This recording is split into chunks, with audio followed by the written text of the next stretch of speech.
Hi guys, in this lecture we are going to focus on the scrape down analysis. What is scrape down analysis or what is scrape down oil? The oil that we are collecting from the under piston space, which is basically your cylinder oil, which has been scraped down into the under piston space, is called the scrape down oil. Scrape down means brought down to the under piston space. This oil is going to your scavenge drain tank. Okay. To every marine engineer out there, from junior engineer to chief engineer and electrical officer, we all know that earning respect on ship is very important. We all know fast promotions are very important, and we all know that इज्जत कमानी है, promotion चाहिए तो काम आना चाहिए, तो जूते पड़ते हैं, गालियां पड़ती हैं, and for that you need a good mentor. Sometimes we keep finding those mentors on board ship, अगर नहीं मिल रहे तो MNDFLIX है ना, Merchant Navy Decoded has launched a subscription model where you can find more than 30 plus courses with respect to your rank, helping you earn respect on ship. Please enroll on these free trial videos, watch these videos as per rank, and then decide whether you want to invest or not, with a very good flexible payment plan as well. Jai Hind, Jai Bharat, Jai Mata. So basically this oil will have contaminants from your cylinder liner, from the piston, from the combustion space, and it will tell you a story about the wear down of your liner or piston rings or additives depletion of the cylinder oil, because cylinder oil has been consumed for neutralization of the fuel. So this will tell you a story.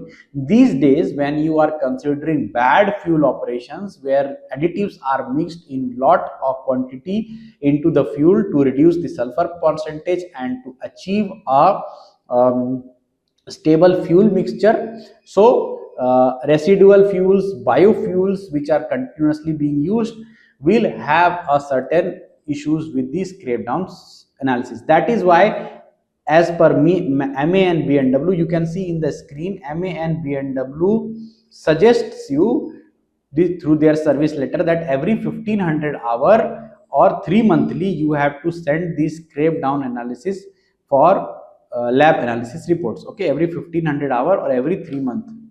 So in this module we are going to study this one in detail. So your report that you are seeing in front of you is a scrape down analysis report. This is for ME engine, 7S60 ME engine. Okay, 7S60 ME engine. This is my system oil, Atlanta Marine, and this is the cylinder oil that I am testing for, cylinder oil Telucia HD. In the scrape down analysis, what is important is we are checking these parameters: residual BN, the TBN after neutralization, after it is neutralizing the acidic content of the fuel, how much BN is remaining in the scrape down oil. Okay, so that is important. Residual BN. Iron content will come from your cylinder liner and piston wear down. PQ index is basically again iron content, but the micron sizes will be greater than 10 microns. Chromium will be coming from your piston rings. Water content, if any, is coming from your scavenge air, or scavenge air is having moisture or something, will have increased water content or water leaking into the combustion space. Alumina silica is coming from your fuel oil, and any system oil contamination is basically coming from your if your sealing is not proper by the stuffing box is leaking, in that case alumina silica, so system oil can contaminate. Alumina silica can come from the fuel oil. So in this analysis report you see chromium is 0, that means no piston ring leaking, piston ring is not wearing out. Alumina silica is also not coming. Okay, system oil contamination is also not there. Okay, now see the comments. Remaining BN, so this is the remaining BN, residual BN 29. The BN value here in the fuel is expected to be originally 40, that is Telucia HD 40, that is 40 is the BN number. If it is 70, then 70 BN number. So these days when you are having 0.5% sulfur, 0.46 is the percentage here, below 0.5% sulfur, then you are using less BN value for the fuel oil. Okay, in the cylinder oil less BN value is used. Okay, mg of KOH per gram of cylinder oil, that is the TBN value. Okay, milligram KOH per gram of the cylinder oil. You can see it is at heavy load that you are taking when the engine is running at higher load. 75% is the engine load. At that time you are taking sample for the scrape down. Okay, lube oil is set at a cylinder oil is set at a rate of 1.05 gram per kilowatt hour. Okay, now as per the comments, you can see remaining BN is below the anticipated value, and it is asking us to refer to a service letter to 2023 738. 738 number is the number of service letter. Let's see what is the anticipated value as per this service letter. So in front of you on the screen is this service letter SL2023 of 738. This is by the MAN BMW. Okay, it is asking you to take this cylinder overall condition and increase uh, the time between overhauls, component service life by sending the analysis report. Through that, you can come to know about the condition of the piston and the liner, if liner is wearing out or your cylinder oil is optimum condition. Okay. So by that you can optimize the feed rate. If the feed rate you need to increase the feed rate, or what is the wear condition of your liner and overhaul intervals, you can optimize through this. Okay, so this is the place from where you are going to take your sample from. How will you take the sample? So this is the under piston space, and this is the line going to your scavenge drain tank. So you will close this valve and you will place one sample bucket. So first you will place one waste bucket here, or waste bottle, and open the valve here. When you open this drain valve, oil will start flowing from this section and coming into the waste. So once waste, because there will be sludge and all connected in this line also, because under piston space has got sludge also. When sludge and all will come into the waste bucket, and drain will be clear of all this debris, and clear oil is going to flow from the drain. That time you will connect. So close it again and then connect it with the sampling bottle and then open it. So fresh sample can be drawn in this section. You can see it is mentioning also how you will do the drain collection. You need to first have a scavenge box or scavenge space which is clean, not very dirty scavenge space. Okay, so make sure when you have cleaned it recently, then only you are sending it for analysis. Keep the drain open during the operation. Okay, to collect a sample or close the drain valve. So this is the drain valve that we have to close. This is the drain valve that you have to close. Keep the sample and make sure to flush out all impurities, and then you close the sample valve. Keep the sample valve closed sufficiently long to draw a full so when you keep this sample valve closed, the and the drain line is, so this is the sample valve and this is the drain line, and the drain line is closed, so all sample is collected in this pipe. So keep it closed for some time so that you can at one go you will get a sufficient amount of drain sample into this. Otherwise what will happen, you will keep it hanging for a certain period of time, and it will not, you will not be able to fill the bottle, and apart from that debris and all will be connected into this. So our purpose is here to get a clean sample. So close the sampling valve and keep the sampling valve closed sufficiently for a time to draw a full sample quantity. Now open the sample valve and draw the sample, take the sample, close the sample valve and open the drain again. So now you can close the sample valve and open the drain again and normalize the line. So this is how you will collect the sample for scrape down analysis. Okay, clean sample bottle, that is all okay. So what kind of wears we are checking? Wear, it can be abrasive wear, that is alumina and silica, cat finds in the fuel and dust in the air which is magnetic in nature. Wears can be adhesive wear. Adhesive wear will come, so basically let me tell you, abrasive wear means it's like scoring of the liner, wear down of the liner and scratching of the liner due to heavy particles which are causing abrasion. These are called alumina silica cat fines in the fuel or sand in the air, sand or dust in the air, which is can score the liner. So this is a liner wear which is called abrasive wear. Then there is adhesive wear. Adhesive wear means liner and piston due to heat they are coming close and they are sticking together due to welding, localized welding. That is called micro scissor. Okay, micro scissor or welding can take place when you have lack of cylinder lubrication or water is carried over with the scavenge air, due to which the lubrication film is not being retained and overheating is taking place, and due to micro scissor is happening between the liner and piston, and both of them are sticking together, and then due to motion they are breaking apart, and due to which one component or the other gets welded on the other part and they scratch out the liner surface. Okay, due to which is called adhesive wear. This is also magnetic kind of wear. Now corrosive wear can happen when your TBN value or the BN value is less. That time sulfuric acid will not be neutralized, or your cylinder oil dosage rate, okay, is also less. So in case corrosive wear or the residual BN is coming very less, in that case we need to increase the dosage, or because the sulfuric acid is not being neutralized. This is non-magnetic in nature. Okay, now every 1500 hours or every 3 months we have to send the scrape down oil for analysis. Onboard analysis also need to be done weekly basis. Okay, there are three wear indications as per this MAN B&W service letter. There are 3 degrees of wear: normal, raised, and abnormal.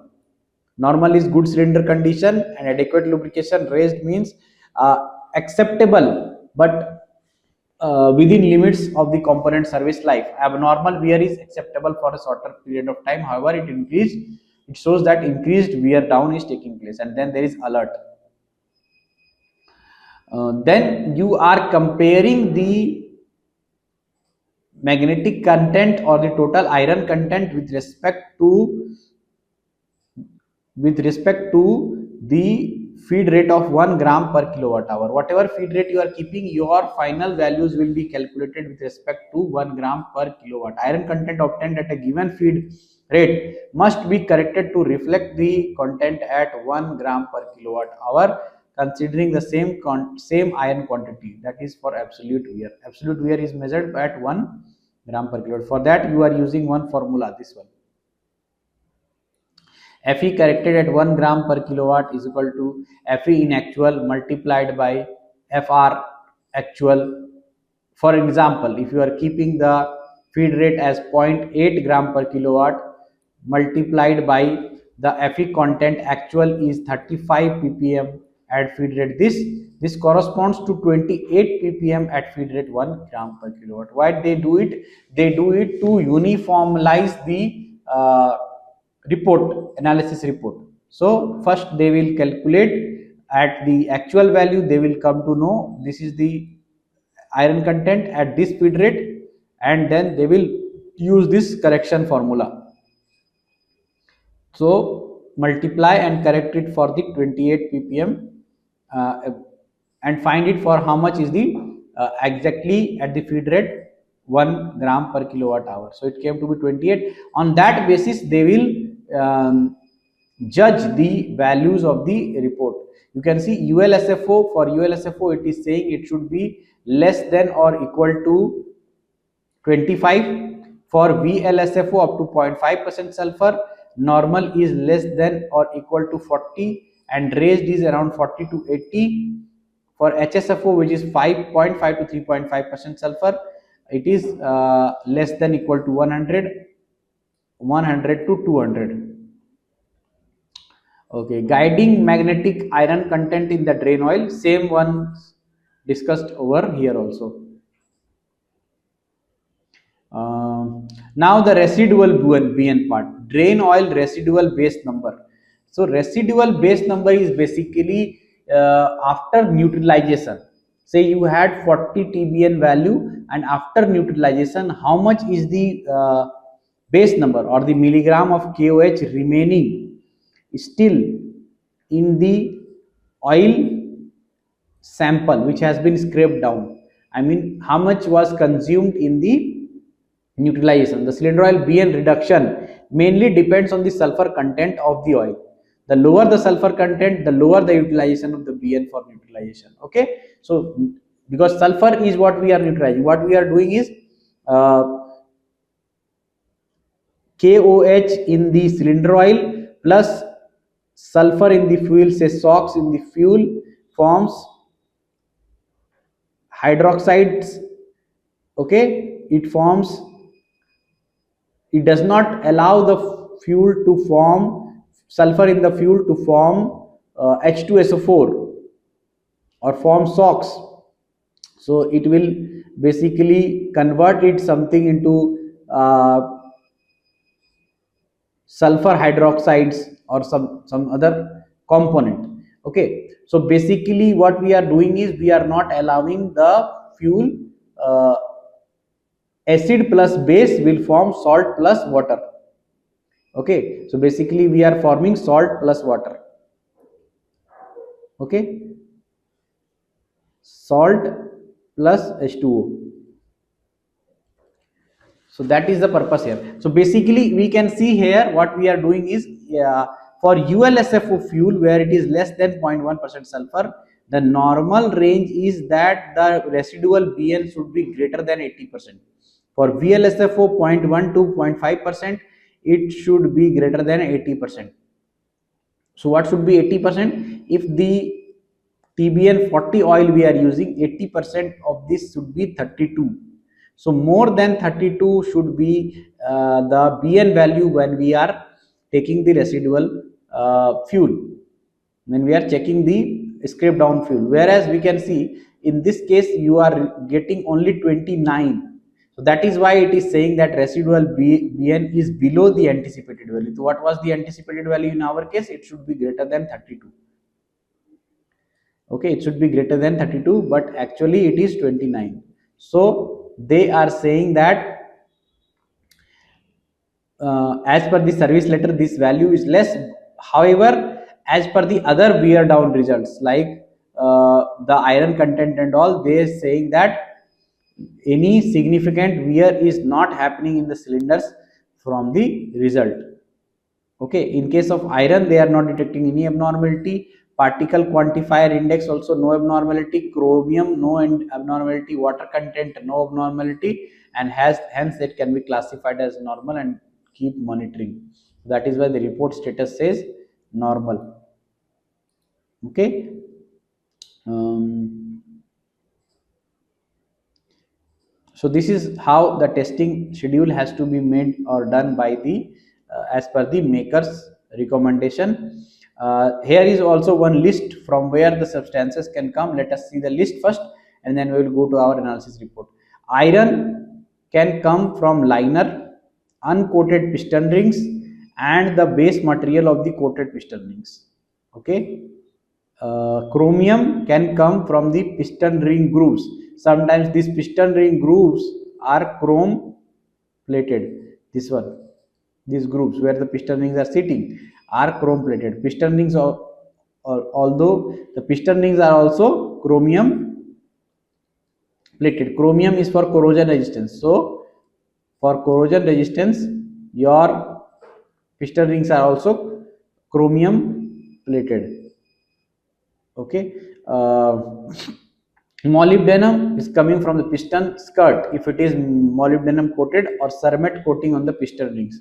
Copper can come from the alu coated piston rings or any stuffing box bronze parts that are the lamella. If they are wearing out, then also copper can come, or piston skirt is wearing.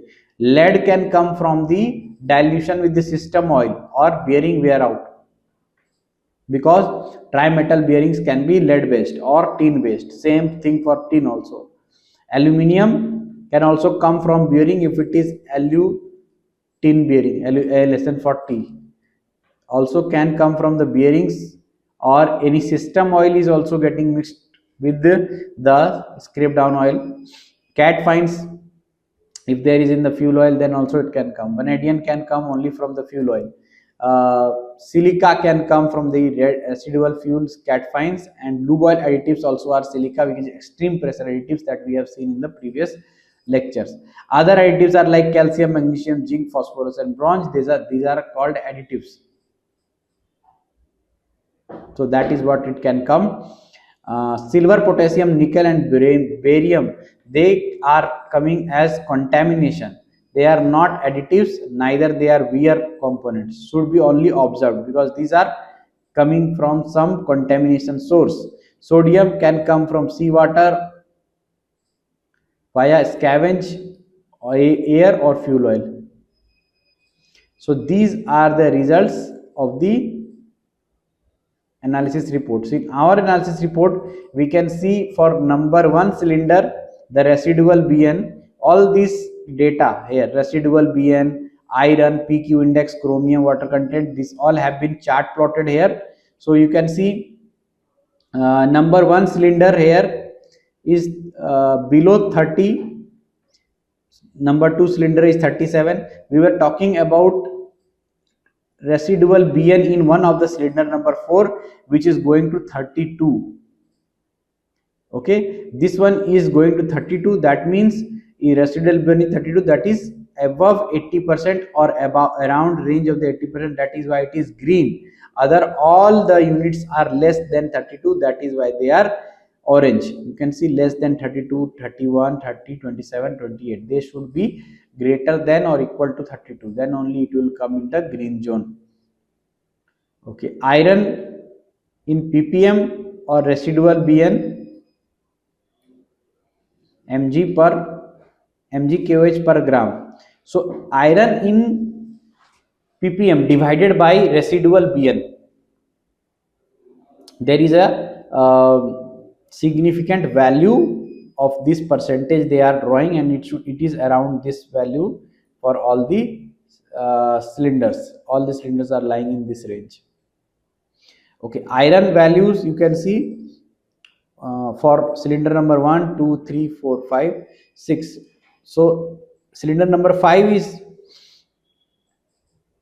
about to reach the range. 80 must be the range for the iron content. You can see 50 to 80 is the maker's recommendation for the iron content here. 40 to 80.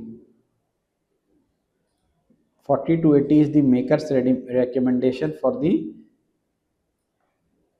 uh, iron content. Okay, particle quantifier, all the units are way less. It is around 75. Okay, these are the results for annual verification. So you can see 2024 October we have got this report where it is around this value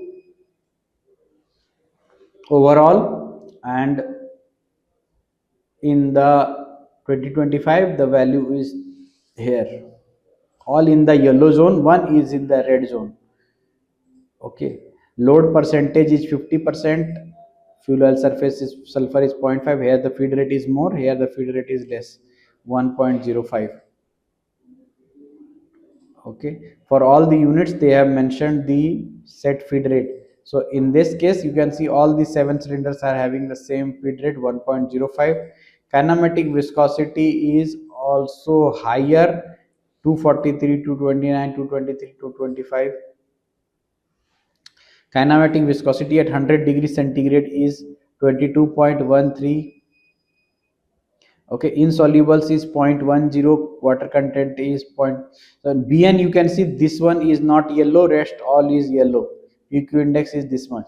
Okay, apart from that this is the wear elements on basis of the spectroanalysis and contaminants and the stuffing box condition. No leakage, so that will be very okay. So this is how you are going to study the scrape down analysis report in detail. Man BMW asks you to send it in 15 hours or 3 monthly analysis for the correct checking of the oil and increasing the service life of the engine components. Okay, thank you guys. We'll meet in the next section and discuss other topic.